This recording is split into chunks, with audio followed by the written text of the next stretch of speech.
जय हिंद। दो टूक में आपका स्वागत है। दिल्ली की एक अदालत जो 2G स्पेक्ट्रम घोटाले की सुनवाई कर रही है, उसने सीबीआई को आदेश दिया है कि वो सारे कागजात गृह मंत्री चिदंबरम और पूर्व संचार मंत्री ए राजा के बीच जो खतो किताबत हुई है, सारी चिट्ठियां वो सुब्रमण्यम स्वामी को दिखाए। ऐसा क्यों हुआ? नौबत क्यों आई?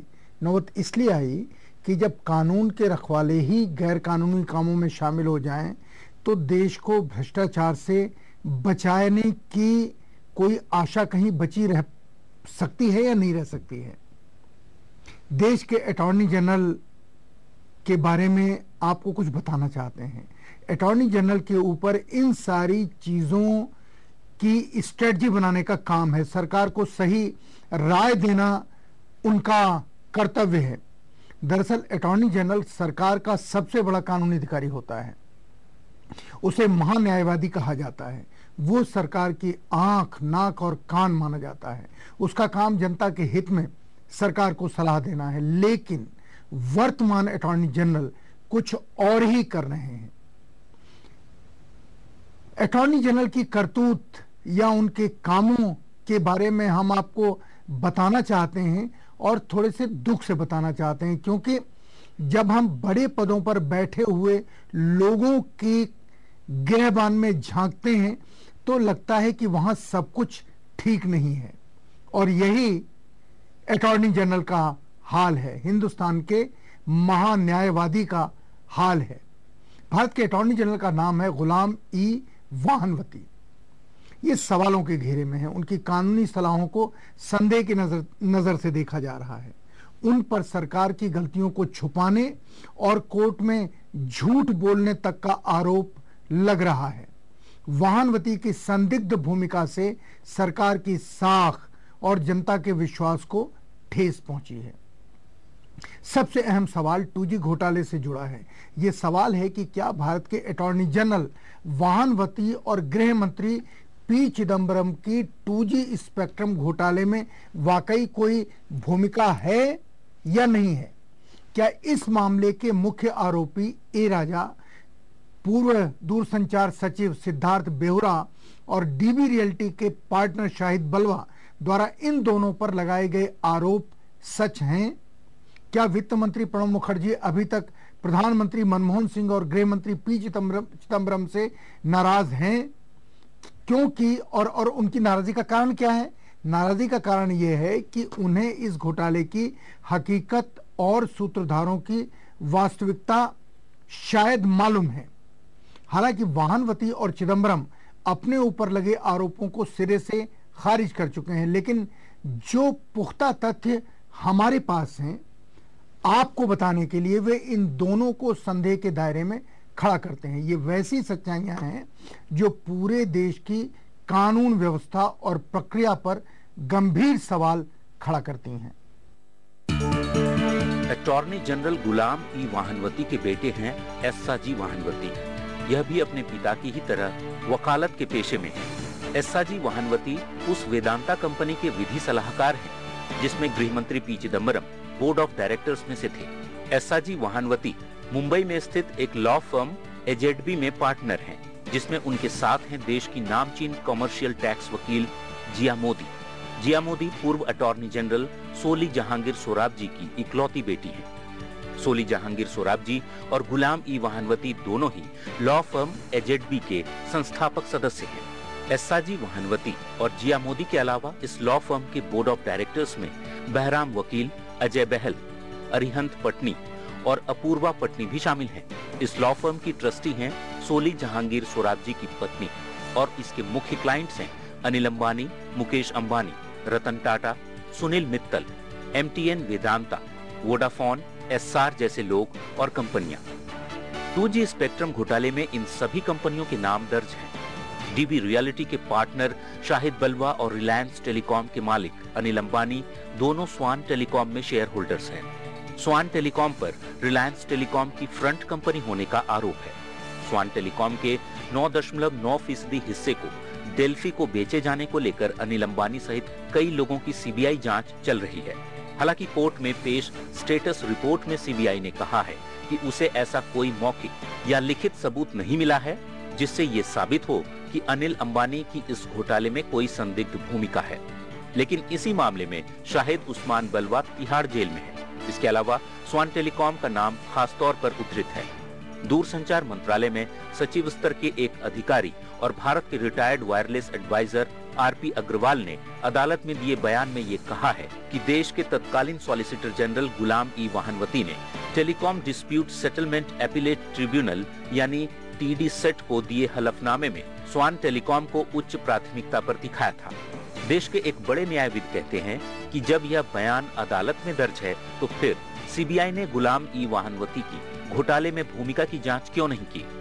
उन्हें सीबीआई ने अपना गवाह कैसे बना लिया?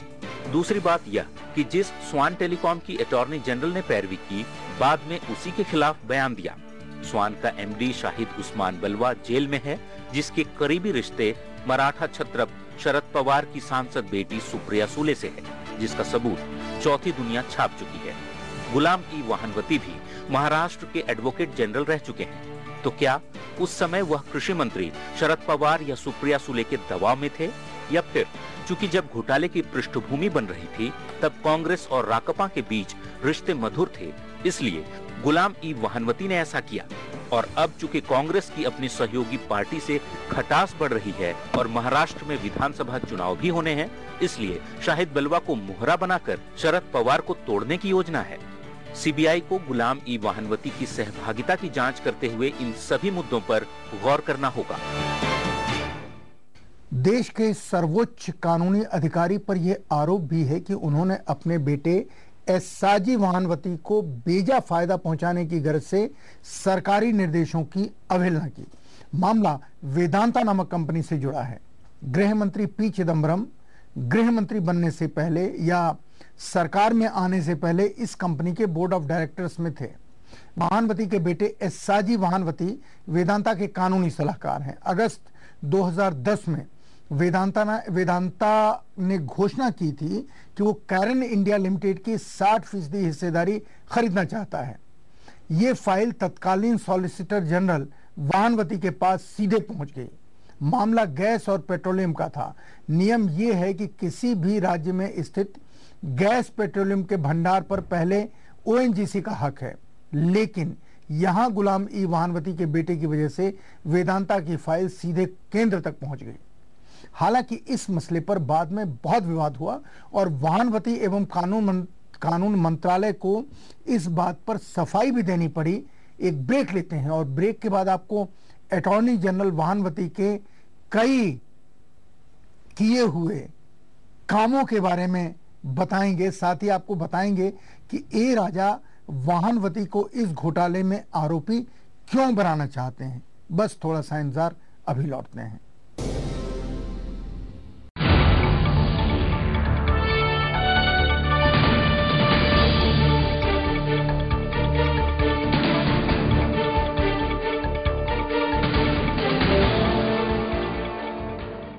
ब्रेक के बाद 2 टूक में आपका स्वागत है। हम आपको देश के अटॉर्नी जनरल की कहानी बता रहे हैं जो आपको किसी ने नहीं बताई। ऐसा नहीं कि अनजाने में नहीं बताई, जानबूझ के नहीं बताई। हम आपको बता रहे हैं कि किस तरह 2G स्पेक्ट्रम में अटॉर्नी जनरल ने सरकार को बचाने की चाल चली। फिलहाल स्थिति यह है कि 2G स्पेक्ट्रम घोटाले में सीबीआई ने चार्जशीट भी दाखिल कर दी। पूछताछ की औपचारिक प्रक्रिया अभी भी जारी है। ए राजा, सिद्धार्थ बेहुरा और शाहिद बलवा ने अटॉर्नी जनरल वाहनवती का नाम अपने बयान में बतौर आरोपी लिया, लेकिन सीबीआई ने उन्हें अपना गवाह नंबर 32 बना लिया। गृह मंत्री पी चिदम्बरम से सवाल जवाब करने की हिम्मत तो सीबीआई जुटा ही नहीं पाई। ये अलग बात है कि एक पत्र के लीक होने और प्रणब मुखर्जी के नाराज होने की वजह से तनाव पैदा हुआ और सरकार सख्ते में आ गई, पर फिर सब कुछ अपनी राह पर चल पड़ा। लेकिन प्रणब मुखर्जी की पेशानी पर अभी भी बल पड़े हुए हैं। उनका चेहरा तना हुआ है क्योंकि उन्हें गृह मंत्री पी चिदम्बरम और अटॉर्नी जनरल गुलाम ई वाहनवती की जो नाराजगी है वो प्रणव दा की अभी बरकरार है। दरअसल प्रणव मुखर्जी को वाहनवती की असली भूमिका की जानकारी कुछ ज्यादा है। गुलाम ई वाहनवती ने देश के शीर्ष कानून अधिकारी के तौर पर दिसंबर 2010 में अदालत में दिए गए अपने हलफनामे में ए राजा की सभी कार्रवाइयों को जायज ठहराया है और अब वह इन सभी बातों से मुकर रहे हैं। इसके अलावा पूर्व दूरसंचार मंत्री ए राजा द्वारा प्रधानमंत्री को 26 दिसंबर 2007 को लिखे पत्र में इस बात का साफ तौर पर जिक्र है कि उन्होंने 2G स्पेक्ट्रम आवंटन पर सॉलिसिटर जनरल गुलाम ई वाहनवती और मंत्री समूह के अध्यक्ष प्रणब मुखर्जी से गहन चर्चा की। एनडीए सरकार द्वारा 2001 में तय की गई नीति पहले आओ पहले पाओ पर अपनी स्वीकृति की मुहर लगाई। गुलाम ई वाहनवती ने ही यह सलाह दी कि जो लोग शाम के 4:30 बजे तक लेटर ऑफ इंटेंट पेश करेंगे उन्हें लाइसेंस जारी कर दिया जाएगा। तत्कालीन सॉलिसिटर जनरल गुलाम ई वाहनवती ने कट ऑफ डेट और अन्य शर्तों को देखने के बाद ही अपनी मंजूरी दी थी। प्रधानमंत्री ने इस सिलसिले में जब विस्तृत ब्यौरा मांगा तो प्रणब मुखर्जी ने उन्हें पत्र तो लिखा, पर आश्चर्यजनक बात यह रही कि उन्होंने इस पत्र में ए राजा के साथ हुई अपनी बैठक का जिक्र तक नहीं किया। यह पत्र 26 दिसंबर 2007 को लिखा गया, लेकिन प्रणब मुखर्जी को इसकी रिसीविंग 3 जनवरी 2008 को मिली। 10 जनवरी 2008 को 15 कंपनियों को 121 लाइसेंसों के लिए आशय पत्र जारी कर दिए गए और 15 जनवरी 2008 को चिदम्बरम ने प्रधानमंत्री मनमोहन सिंह को लिखा कि राजा ने जो किया वह अध्याय बंद है। 30 जनवरी 2008 को राजा ने चिदम्बरम के साथ ऑपरेटरों की संख्या और स्पेक्ट्रम ट्रेडिंग को सुरक्षित करने की जरूरत के बारे में चर्चा की। 4 जुलाई 2008 को प्रधानमंत्री चिदम्बरम और राजा ने स्पेक्ट्रम शुल्क और 6.2 मेगाहर्ट्ज के परे कीमत पर चर्चा के लिए बैठक की। 23 सितंबर 2008 को स्वान ने एतिसलात के साथ सौदा किया और 1 महीने बाद ही यूनिटेक ने टेलीनॉर के साथ सौदा कर लिया। मतलब यह कि स्वान टेलीकॉम की यह बेधड़क सौदेबाजी गुलाम ई वाहनवती की सिफारिशों की वजह से ही मुमकिन हो सकी। तारीखी पत्र बताते हैं कि 2G स्पेक्ट्रम आवंटन मामले से जुड़ी सभी जानकारियां गुलाम ई वाहनवती और पी चिदम्बरम को थीं। प्रणब मुखर्जी को भी इन फैसलों से वाकिफ कराया गया, फिर भी गड़बड़ियां होती रहीं। आखिर वजह क्या रही? वजह रहे गुलाम ई वाहनवती। पहले तो उन्होंने पहले आओ पहले पाओ के मसौदे को मंजूरी दी। फिर जब राजा ट्राई एक्ट के सेक्शन 11 का खुल्लम खुल्ला उल्लंघन कर रहे थे, तब भी देश के महान्यायवादी होने के नाते उन्होंने विधि मंत्रालय को सतर्क नहीं किया। अक्टूबर 2007 में राजा ने ट्राई के फैसले के खिलाफ जाकर स्वान, यूनिटेक और एस्टेल को अपनी इक्विटी बेचने की इजाजत दी। तब कंपनी अफेयर्स मिनिस्ट्री क्या कर रही थी? Company affairs minister Salman Khurshid ने आंखें क्यों बंद कर रखी थीं? और आज कानून मंत्री के तौर पर वह फिर चुप हैं। गुलाम ई वाहनवती सभी फैसलों से वाकिफ होते हुए भी खामोश क्यों रहे? ऐसी क्या मजबूरी थी कि वाहनवती ने टेलीकॉम मंत्री के फैसले को वाजिब बताया? इसका मतलब तो यही निकलता है कि सरकार के मंत्रियों के साथ साथ देश के अटॉर्नी जनरल भी 2G घोटाले में शक के दायरे से बाहर नहीं हैं। अटॉर्नी जनरल वाहनवती ने न सिर्फ 2G स्पेक्ट्रम मामले में सरकार की किरकिरी कराई, बल्कि पहले भी अपने फैसलों से उन्होंने सरकार को मुसीबत में कई बार डाला है। समाजवादी पार्टी के प्रमुख मुलायम सिंह यादव की आय से अधिक संपत्ति का सीबीआई ने मामला दर्ज किया। सुप्रीम कोर्ट के वकील विश्वनाथ चतुर्वेदी ने दिल्ली के तिलक मार्ग थाने में अटॉर्नी जनरल ऑफ इंडिया के खिलाफ शिकायत दर्ज कराई, जिसमें कहा गया है कि वाहनवती ने सीबीआई पर इस बात के लिए दबाव डाला था कि वो मुलायम सिंह के खिलाफ सुप्रीम कोर्ट में चल रहे आय से अधिक संपत्ति के मामले को रफा दफा करे। विश्वनाथ चतुर्वेदी ने अपनी शिकायत में कहा है कि वाहनवती अपने पद का दुरुपयोग कर रहे हैं और सरकार को अवैध तरीके से फायदा पहुंचाने की कोशिश कर रहे हैं। इसके अलावा वाहनवती ने भोपाल गैस त्रासदी के मसले पर भी सरकार की ऐसी तैसी कराने में कोई कसर नहीं छोड़ी। आधारहीन और अधकचरे तथ्यों की बिना पर वाहनवती ने सरकार को सुप्रीम कोर्ट में क्यूरेटिव याचिका दायर करने की सलाह दे डाली, जिसे सुप्रीम कोर्ट ने खारिज कर दिया। थल सेना अध्यक्ष के उम्र विवाद पर वाहनवती की भूमिका ने उनके पद की गरिमा को धूमिल कर दिया है। थल सेना अध्यक्ष के जन्मतिथि के विवाद में उन्होंने जरूरी कागजात भी नहीं देखे, अगर देखा भी होगा तो उन्हें नजरअंदाज कर दिया। उन्होंने जनरल वीके सिंह के विवाद पर वही राय दी जो सबूतों के खिलाफ थी। एक ब्रेक लेते हैं और उसके बाद कुछ और राज खोलेंगे, क्योंकि ये राज और कोई जाने या ना जाने, आपका जानना बहुत जरूरी है। अटॉर्नी जनरल के कुछ और कारनामों का पर्दाफाश, लेकिन थोड़ा सा इंतजार, एक छोटा सा ब्रेक।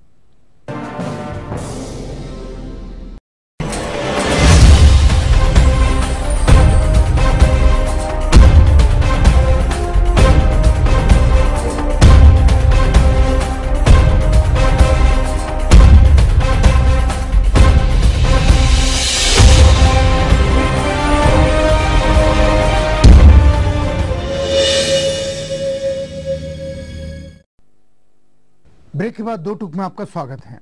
देश के अटॉर्नी जनरल, जो पहले देश के सॉलिसिटर जनरल थे, उनकी कहानी, उनके किए हुए कामों के बारे में आज हम आपको बता रहे हैं। हम आपको बता रहे हैं कि किस तरह अटॉर्नी जनरल वाहनवती ने सरकार की गलतियों को छुपाया। अटॉर्नी जनरल ऑफ इंडिया की भूमिका से उनके सहयोगी तक खफा हैं। महाधिवक्ता गोपाल सुब्रमण्यम, जो अब भूतपूर्व महाधिवक्ता हो चुके हैं, का इस्तीफा भी इसी की एक कड़ी है। गोपाल सुब्रमण्यम देश के दूसरे सबसे अहम कानूनी अधिकारी के पद पर थे। वाहनवती के कामकाज के तौर तरीकों से खफा थे, लिहाजा वाहनवती ने संचार मंत्री कपिल सिब्बल से कहकर सर्वोच्च न्यायालय में सरकार की पैरवी के लिए वरिष्ठ अधिवक्ता रोहिंग्टन नरीमन की नियुक्ति करा ली। चूंकि कपिल सिब्बल पर भी यह आरोप है कि उन्होंने रिलायंस टेलीकॉम को फायदा पहुंचाया है, इसलिए उन्हें भी एक ऐसे कानूनी नुमाइंदे की जरूरत थी जो उनके पक्ष में, उनके मुताबिक अदालत में सारे मामले को रखे। जाहिर है कि यह स्थिति भी अटॉर्नी जनरल वाहनवती की छवि को दागदार करती है। इस घोटाले की वजह से हुए सरकारी राजस्व के नुकसान का सीबीआई ने जो आरोप पत्र तैयार किया है, उसमें उसने एक ही आरोप पत्र में ए राजा, यूनिटेक के संजय चंद्रा और स्वान के शाहिद बलवा सहित 14 नाम रखे हैं। हैरानी की बात यह भी है कि संजय चंद्रा और शाहिद बलवा, जो बिल्डर होने के नाते व्यावसायिक प्रतिद्वंद्वी भी हैं, इनके बीच साठगांठ दिखाने की कोशिश की गई है, जिसके सबूत अभी तक नहीं मिले हैं। राजा पर इल्जाम है कि उन्होंने 12 कंपनियों को औने पौने दामों पर स्पेक्ट्रम जारी किया, लेकिन अब सिर्फ 2 कंपनियों को ही सरकारी राजस्व के नुकसान का जिम्मेदार ठहराया जा रहा है। यहाँ सरकारी राजस्व के नुकसान के जो आंकड़े पेश किए जा रहे हैं, उनमें भी भिन्नता है। पिछले साल नवंबर में जब कैग ने इसका आकलन किया तो इसके लिए ट्राई को आधार बनाया। ट्राई ने कहा कि 2G असल में 2.75G स्पेक्ट्रम या जो 3G स्पेक्ट्रम से बहुत अलग नहीं था, और इसके लिए पिछले साल की गई 3G नीलामी को आधार बनाया जाए तो नुकसान 1,76,645 करोड़ रुपए तक हो सकता है। अगर सत्यम, बोफोर्स और कॉमनवेल्थ खेल आदि घोटालों को आपस में जोड़ दिया जाए तो उस कुल रकम से भी ये रकम कई गुना ज्यादा है। लेकिन पेंच इसमें भी है। 2008 में सीबीआई ने कहा था कि ए राजा की वजह से जो नुकसान हुआ है वह 20,000 करोड़ का ही था, जबकि इस साल की शुरुआत में सीबीआई ने जो आरोप पत्र दाखिल किया उसमें इसे बढ़ाकर 30,984.55 करोड़ रुपए कर दिया गया। जब प्रवर्तन निदेशालय ने अपना अनुमान पेश किया तो यह रकम बढ़कर 40,000 करोड़ रुपए हो गए। उस पर तुर्रा यह है कि जब प्रधानमंत्री ने संसद में बयान दिया तो कहा कि 2G स्पेक्ट्रम की बिक्री में सरकार को नुकसान नहीं हुआ है। गृह मंत्री और स्पेक्ट्रम बिक्री के वक्त वित्त मंत्री रहे पी चिदम्बरम ने भी यही बात कही। संचार मंत्री कपिल सिब्बल ने भी इसी बात को दोहराया। ए राजा को शुरू से ही पता था कि वह जो कर रहे हैं वह पूरी तरह से गलत है, लेकिन वह निश्चिंत है क्योंकि तमाम घटनाक्रमों पर नजर डालें तो ये लगता है कि उनके पास इस बात के सबूत हैं जिससे वो अपने फैसले को महान्यायवादी की आड़ में लिया गया फैसला साबित कर सकते हैं। इससे इनकार नहीं किया जा सकता कि लापरवाहियां गुलाम ई वाहनवती से भी हुई हैं। यही वजह है कि राजा अदालत में अपना पक्ष खुद रखने की तैयारी में है, क्योंकि खुद राजा को देश की कानून व्यवस्था और अदालती प्रक्रिया पर यकीन नहीं है। उनका मानना है कि अगर कोई दूसरा वकील अदालत में उनका पक्ष रखेगा तो वह मामला बिगाड़ सकता है। सच सामने आने के लिए यह जरूरी भी है, क्योंकि देश के शीर्ष कानूनी पद पर बैठे व्यक्ति पर आरोप लगे हैं। यह न सिर्फ कानूनी प्रक्रिया की अस्मिता बल्कि देश के आम आदमी की कानून और न्यायिक व्यवस्था पर आस्था का भी सवाल है, जिसका जवाब मिलना ही चाहिए। अटॉर्नी जनरल वाहनवती जब स्कूल और कॉलेज में पढ़ते थे, उनके साथ पढ़े हुए कुछ लोग आज देश में बड़े बड़े पदों पर हैं, बड़े नाम हैं, वो दुखी हैं। वाहनवती के कारनामों और उनकी पृष्ठभूमि से यह साबित होता है कि उन्होंने अटॉर्नी जनरल के पद की गरिमा का ख्याल नहीं रखा। सरकार ने इस संस्था का भी राजनीतिकरण कर दिया। मामला मुलायम सिंह के खिलाफ सीबीआई के मुकदमे का हो, या फिर थल सेना अध्यक्ष वीके सिंह की जन्मतिथि के विवाद का, या फिर 2G स्पेक्ट्रम घोटाले का, अटॉर्नी जनरल वही सलाह देते हैं जो सरकार के कुछ लोगों का हित साधती हो। पूरी सरकार का हित नहीं, सरकार के कुछ लोगों का हित साधती हो। कई बार तो उन्होंने कोर्ट में ऐसी ऐसी दलीलें दी जिन्हें सुनकर सुप्रीम कोर्ट के जजों का दिमाग चकरा गया। डर लगता है कि कहीं सरकार संवैधानिक संस्थाओं को चौपट करने पर आमादा तो नहीं हो गई है। एक तरफ पीएसी और सीएजी पर सवाल खड़ा किया गया और अब देश के अटॉर्नी जनरल को सरकार की गलतियों को छुपाने वाला मोहरा बना दिया गया। किससे कहें? सरकार से कहें जो इसमें हिस्सेदार हैं, या विपक्षी दलों से कहें जिन्हें ये कुछ समझ में नहीं आता है, जिनका दिमाग या तो सठिया गया है या सनक गया है? किससे कहें? एक ही संस्था बचती है जिससे ये सारी बातें कही जा सकती हैं, और वो आप हैं, इस देश की जनता।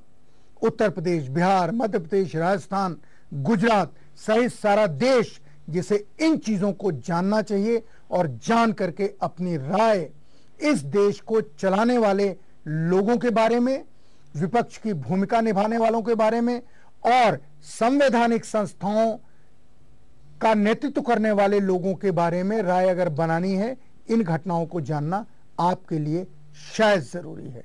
हम यही काम कर रहे हैं। हम जो कहते हैं सच कहते हैं, दो टूक कहते हैं। जय हिंद। कार्यक्रम आप अपनी राय दे सकते हैं feedback.dotuk@gmail.com पर।